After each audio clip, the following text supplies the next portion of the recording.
दोस्तों स्वागत करता हूं एक बार फिर से आपके अपने YouTube चैनल पर। दोस्तों यहां पर मैं आपको एक लिस्ट दिखा रहा हूं जो सोशल मीडिया पर काफ़ी वायरल है।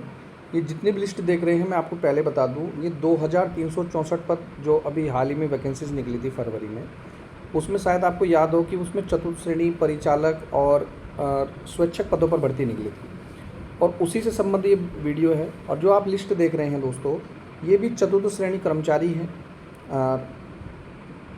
अब इनका कहना है, अब मैं पूरी जानकारी दे रहा हूँ। जैसे राजेंद्र प्रसाद पुरोहित जी हैं, ये कंडाली से हैं, शर्मा लाल जी हैं, पांडवथली से हैं, विनोद प्रसाद भट्ट है, तो काफ़ी बड़ी लिस्ट है।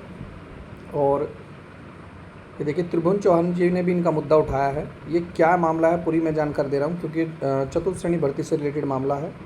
अब इनका कहना है कि भैया हम लोग बहुत लंबे समय से, बहुत बड़ी लिस्ट है, कोई एक दो नाम नहीं है, और ये रुद्रप्रयाग हुआ, अन्य जिलों से भी लिस्ट है।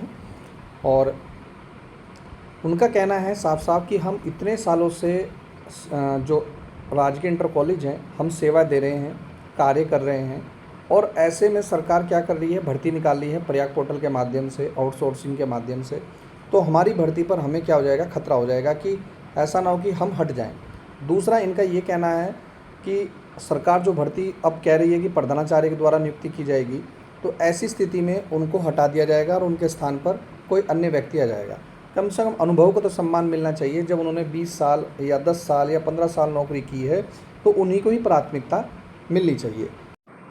इसके अलावा उनका ये भी कहना है कि जो हमें सैलरी मिलती है वो कोई अलग से स्पेशल सैलरी नहीं मिलती, बहुत कम मानदेय पर हम रहते हैं, और वो जो स्कूल से थोड़े बहुत पैसे इकट्ठे होते हैं उनके द्वारा ही दोस्तों में सैलरी दी जाती है। तो इन्होंने ये कहा है। और इसके अलावा त्रिभुवन चौहान जी ने भी इनका मुद्दा उठाया है कि इसको आप कैबिनेट में रखिए कि इन लोगों की जल्द से जल्द नियुक्ति की जाए। उनका दोस्तों साफ साफ ये भी कहना है कि जब वो रुद्रप्रयाग किसी राजकीय इंटर कॉलेज में गए और वहाँ प्रधानाचार्य जी से मिले, तो प्रधानाचार्य जी ने साफ कहा है कि मेरे पास, माफ़ी चाहूँगा, चतुर्थ श्रेणी कर्मचारी नहीं है जो आपको एक गिलास पानी तक भी पिला सके।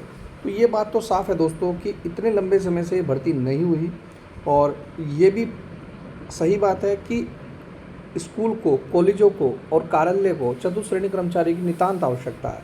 इसके बावजूद भी दोस्तों ये भर्ती नहीं हुई। अब दोस्तों जो सुनने में आ रहा है वो आप भी जानते हैं, हम भी जानते हैं कि चतुर्थ श्रेणी जो कर्मचारी भर्ती है वो प्रधानाचार्य द्वारा नियुक्ति की जाएगी, और संबंधित जो ये है, ये विधेयक कैबिनेट में दोस्तों लाया जाएगा। उसके बाद दोस्तों इस पर कोई कार्रवाई की जाएगी। अब सवाल फिर वही घूम फिर के आएगा कि क्या दोस्तों अब रिजल्ट नहीं आएगा। बहुत से बच्चे मुझसे पूछते हैं कि सर आप बताइए कि रिजल्ट कब आएगा, आएगा भी नहीं आएगा। दोस्तों संबंधित जानकारी मेरे पास भी नहीं है। रीज़न ये है कि शिक्षा मंत्री डॉक्टर धन सिंह राव जी ने जो साफ साफ मीडिया के सामने कहा है कि, और न्यूज़पेपर के माध्यम से भी आप लोगों को सबको जानकारी मिली ही होगी कि जो प्रधानाचार्य द्वारा जब नियुक्ति की जाएगी तो सीधी सी बात है, रिजल्ट नहीं आएगा। इसके आधार पर तो यही कहा जा सकता है भाई कि आउटसोर्सिंग जो आपने प्रयाग पोर्टल के माध्यम से फॉर्म भरे थे उनका कुछ नहीं होने वाला। उसके माध्यम इस आधार पर तो यही कहा जा सकता है, क्योंकि उन्होंने साफ कहा है कि अब दोबारा से जो नियुक्ति का जो चयन होगा वो प्रधानाचार्य द्वारा किया जाएगा। अब प्रधानाचार्य द्वारा दोस्तों किस आधार पर होगा, ये भी एक सोचने का विषय है, क्योंकि मानक दोस्तों पहले भी नहीं थे, और मैं फिर बोल रहा हूँ आज अपनी इस वीडियो में, मानक आज भी क्लियर नहीं है। तो किस आधार पर किन लोगों का चयन होगा, ये दोस्तों संशय का विषय रहेगा। अब देखना होगा कि अब नेक्स्ट कैबिनेट बैठक कब है। 7 तारीख को कैबिनेट बैठक हुई थी, उसमें कोई निर्णय नहीं लिया गया। अब नेक्स्ट कैबिनेट बैठक का इंतजार करते हैं। आई होप कि दोस्तों कुछ अच्छा ही होगा। बाकी दोस्तों अगर आपको कोई जानकारी है कमेंट करके ज़रूर बताइएगा।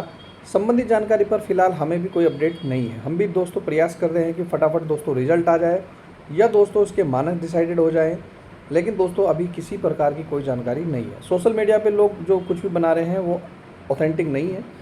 आप हमारे चैनल से जुड़िए, यहाँ पर ऑथेंटिक रियल जानकारी मिलेगी, और जल्द से जल्द दोस्तों हम इस पर कुछ ना कुछ आपको जरूर महत्वपूर्ण अपडेट देंगे। फिलहाल ये जो आप स्क्रीन पर नाम देख रहे हैं, ये वो लोग हैं जो पहले से काम कर रहे हैं, काफ़ी अनुभव है। इनकी मांग है कि हमें ही रखा जाए और हमारे वित्तीय व्यवस्था की भी अलग से व्यवस्था की जाए, उनका ऐसा मानना है, और नई भर्ती का ये लोग विरोध कर रहे हैं। मिलता हूँ दोस्तों अब मैं नेक्स्ट वीडियो में। फिलहाल आपको वीडियो कैसी लगी कमेंट करके जरूर बताइएगा। जय हिंद, जय उत्तराखंड।